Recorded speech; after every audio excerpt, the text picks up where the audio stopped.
नमस्कार, प्रणाम। आप देख रहे हैं उज्जवल ब्लॉग्स से और आप लोगों के डिमांड से हम लेकर के आए हैं एक फिर से नया वीडियो मौजमपुर का। वही मौजमपुर जहां माँ सती कुंवारी का मंदिर है और यही वो जगह है जो यहीं से माँ सती कुंवारी स्नान करने के लिए, माँ गंगा की गोद में स्नान करने के लिए जाती हैं और यहीं से माँ गंगा की गोद में स्नान करती हैं और यहीं से पानी लेकर के और माँ सती कुंवारी ये अपने मंदिर में प्रस्थान कर जाती हैं। देखिए, वो यही वो दृश्य है जहाँ माँ सती कुंवारी स्नान करती थी और यहीं से स्नान करके और अपने मंदिर में प्रस्थान कर जाती थी। और यही वो जगह भी है जहाँ पवन सिंह भी आते थे, तो यहाँ पर स्नान करते थे और स्नान करके और गायकी प्रारंभ करते थे। यही वो जगह है। आप लोग वीडियो में बने रहिए और अभी अभी हम आप लोगों को उस मंदिर का भी दर्शन करा रहे हैं जहाँ पे ये पवन सिंह गायकी शुरुआत किए थे। लगभग 1998 के दशक में पवन सिंह जो थे गायकी प्रारंभ किए और उस टाइम से जब बने पवन सिंह तो अभी तक बनते ही चले गए। माता सती कुंवारी का इतना ज़्यादा कृपा बरसा उन पे कि आज पवन सिंह का जो नाम जो है वो पूरे फिल्म इंडस्ट्री में नंबर 1 पे ट्रेंड करता है और उनकी गायकी का तो कहना ही नहीं है, आप लोगों को तो पता ही होगा। बाकी वीडियो में बने रहिए और ले चलते हैं आपको माता सती कुंवारी के दर्शन कराने के लिए। यहीं से माँ सती कुंवारी आती थी और स्नान करती थी और अपने मंदिर की तरफ प्रस्थान करती थी और धीरे धीरे वो मंदिर की तरफ जाती थी और मंदिर की तरफ ये देखा नहीं है, कोई देखता नहीं था उनको, कब आती थी कब चली जाती थी। लेकिन हाँ, ऐसा मान्यता है कि बहुत ज़्यादा कृपा बरसाती थी। जिस भक्त पर अपना हाथ रख देती थी उस भक्त का न्यारे न्यारे हो जाते थे। आप लोगों को दिखाने का प्रयास करेंगे, यही वो मंदिर है जहां माता सती कुंवारी मौजमपुर में विराजमान हैं। और देखिए, देख सकते हैं कि अभी मंदिर निर्माण कार्य में लगा हुआ है, क्योंकि अब यहाँ के अंदर का भी दृश्य दिखाएंगे आप लोगों को। ये देख सकते हैं कि यह अंदर का दृश्य है और ये पंडित जी हैं। इनका थोड़ा कथा सुनते हैं, कितना बेहतरीन कथावाचक है ये। दोनों एक हो गए। रास में साहित्य, संगीत और नृत्य का समन्वय होता है। इस रासलीला में काम का अंश मात्र ही नहीं है। देखिए वाह, मैंने कोनो तरह के गलत भाव नहीं किए जा। कृष्ण भगवान गोपी में कोनो तरह के गलत भाव ही नहीं किए। देव गंधर्व नारद जी आदि ने भी आकाश से इस लीला को निहारा। आकाश मार्ग से वो लोग देखते रहे कि रास लीला कैसे कैसे होता, वो ये लोग देखते रहे। निहारते निहारते ब्रह्मा जी सोचने लगे कि कृष्ण और गोपियाँ निष्काम तो है, फिर भी देहभान भूलकर इस प्रकार पराई नारी से लीला करना शास्त्र मर्यादा का भंग ही है। अब देखिए वो लोग खराब लग रहा है कि एक पराई स्त्री पराई स्त्री के साथ कृष्ण भगवान मिल के मैंने शरीर से मिल के आई लीला करते हैं। ये दवाई शास्त्र के खिलाफ है। कृष्ण अवतार धर्म मर्यादा के पालन के लिए है, स्वेच्छाचार करने के लिए नहीं। ब्रह्मा जी रजोगुण के प्रतिष्ठा देव हैं। जिनकी आंखों में रजोगुण है वह हर कहीं वैसा ही देखता रहता है। जरा आंख में रजोगुण रही ओकरा दोसर ना लगी, जहाँ ताकि कहाँ रजोगुण वाला ऐस मौज वाला ओकरा लौकी। तो ब्रह्मा जी तो रजोगुणी हैं, इनकरा ये लौकत रहे कि देखो पराई स्त्री के साथ शरीर से मिलत रहे। ब्रह्मा से शंकित हुए। ब्रह्मा जी के अब मन में शंका समा गई। श्री कृष्ण इधर सोच रहे हैं कि इस बूढ़े को धर्म मैंने ही तो सिखाया था और अब आज वह मुझे सिखाने जा रहा है। ब्रह्मा यह नहीं जानते कि यह रासलीला धर्म नहीं, धर्म का पालन है। प्रभु ने एक और खेल रचा, सभी गोपियों को अपना स्वरूप दे दिया। अब देखिए सब गोपी लोग के अपन स्वरूप दे दे रहे। अब कृष्ण ही कृष्ण दिखाई दे रहे थे। गोपी थी ही नहीं, गोपी लोग के सबके कृष्ण बना दे रहे, अपने स्वरूप दे दे रहे। तो अब वो या गोपी कोई हैले नहीं करे, सब कृष्ण ब्रह्मा जी के दिखावे खातिर कि कृष्ण कृष्ण से मिलल बने जाए एक हाथी। गोपी थी ही नहीं, सभी पीताम्बरधारी कृष्ण है और एक दूसरे से रास खेल रहे हैं। रमेश हो। ब्रह्मा जी ने अब मान लिया कि यह स्त्री पुरुष का मिलन नहीं है, श्री कृष्ण गोपी रूप हो गए हैं। ब्रह्मा जी ने कृष्ण को प्रणाम किया। अब वैजा बात मान गए।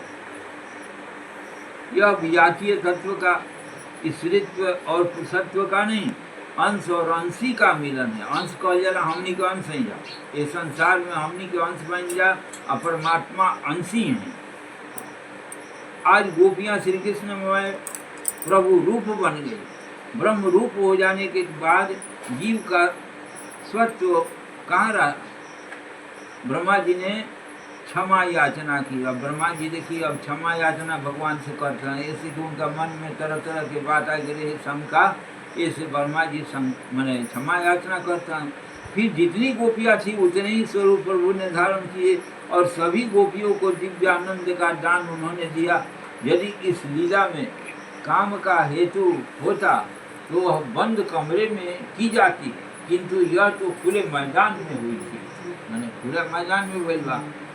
यदि इस लीला में लौकिक कामाचार होता तो देवगण इसे निहारने के लिए न आते। ब्रज में रासलीला में 11 वर्ष से कम अवस्था के लड़के लड़कियां भाग लेते हैं, क्योंकि इस उम्र में ऊपर के लड़के लड़कियां में काम विकार का आरंभ होने लगता है। शक्ति के साथ साथ काम वृद्धि भी बढ़ती जाती है। मन में काम जागते ही रास बिहारी श्री कृष्ण का ध्यान करोगे तो काम नष्ट होगा। काम को मारने का और कोई उपाय नहीं। गोपियां चाहती है कि श्री कृष्ण उनके सिर पर हाथ रहकर आशीर्वाद दे कि जिससे काम का नाश हो जाए। ईश्वर की कृपा होने पर लौकिक काम रति पति का नाश होता है। पुरुषत्व को अभिमान और अहम का सूचक है। पुरुषत्व में कि हम मर्द हैं, यह अभिमान रहना। हम पुरुषत्व तो अभिमान और अहम का सूचक है। स्त्री के घर में पुरुष अर्थात अभिमान का कोई स्थान नहीं है। जो जीव गोपी भाव नम्रता से जाता है उसे वहाँ प्रेम प्रवेश मिल जाता है। नारद जी अफसोस करने लगे कि वे पुरुष रूप में आने के बदले स्त्री रूप में आए होते तो उन्हें रास रस की प्राप्ति हो जाती। नारद जी क्या जाने कि पुरुष तो एक पुरुषोत्तम और सब ब्रज नारी है। इतने में राधा जी ने नारद जी के व्रत को देखा। वृंदावन की अधीश्वरी राधा का यह नहीं चाहती कि वृंदावन में के किसी भी अतिथि को किसी प्रकार भी कष्ट या दुख हो। उन्होंने नारद जी से कारण पूछा।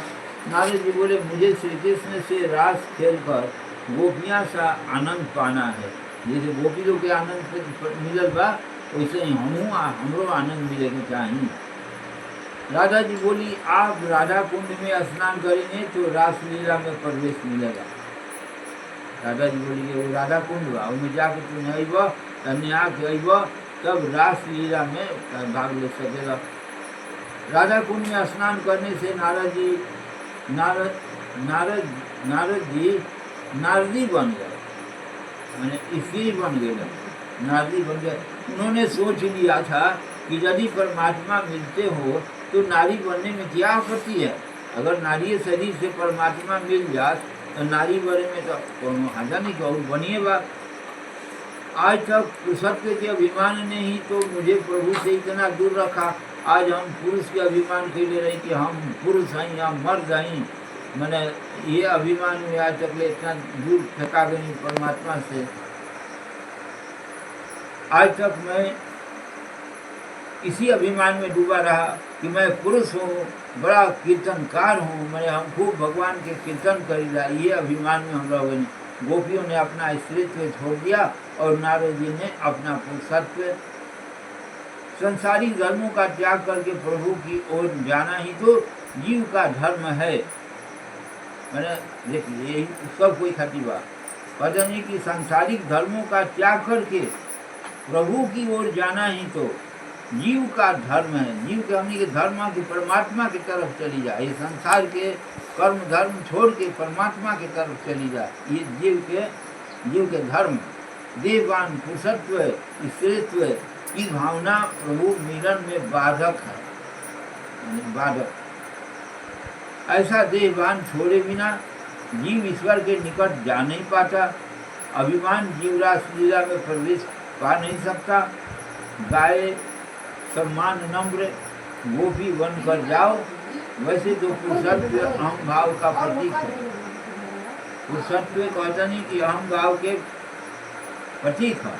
और इससे जो नम्रता का, स्त्री कहीं भी स्त्री रही है तो मर्द लेखा कड़क ना रही, स्त्री में नम्रता रहता, पुरुष में अभिमान रहता। और स्त्रीत्व नम्रता का, फिर भी प्रभु से मिलने के लिए तो इन दोनों आवरणों का त्याग करके शुद्ध जीव बनना आवश्यक है। जब शुद्ध जीव बन गई तो परमात्मा में जाके मिल गई।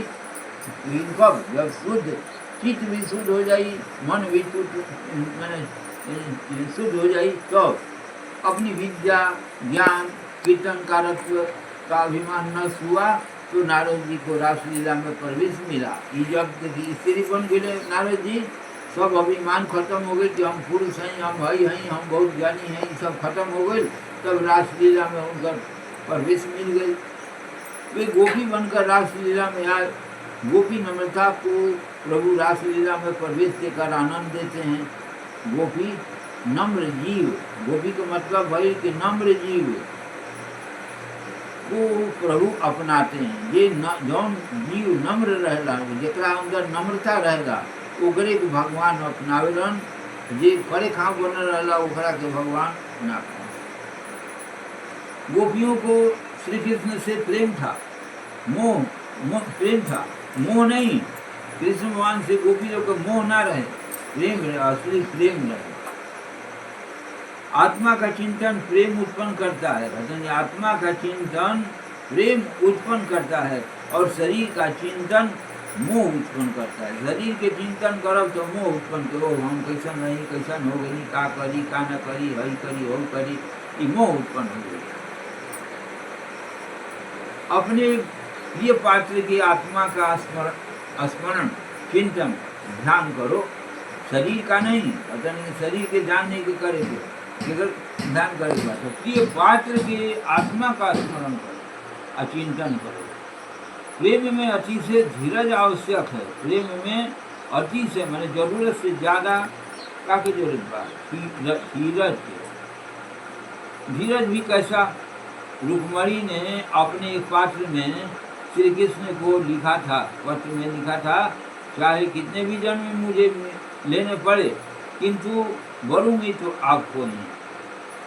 वही रुक्मिणी कह रही कि मैंने ब्याह करब तो तारे से दूसरा सुना, चाहे कितने भी जन्म मुझे लेने पड़े किंतु वरूंगी तो आपको ही। भागवत तो गोवर्धन नाथ जी का वांग्मय स्वरूप है। जब तक नाम के साथ संबंध नहीं हो पाए तब तक नामी का प्रभु के साथ संबंध कैसे हो पाए? कहता नहीं कि भाई जब तक नाम के साथ संबंध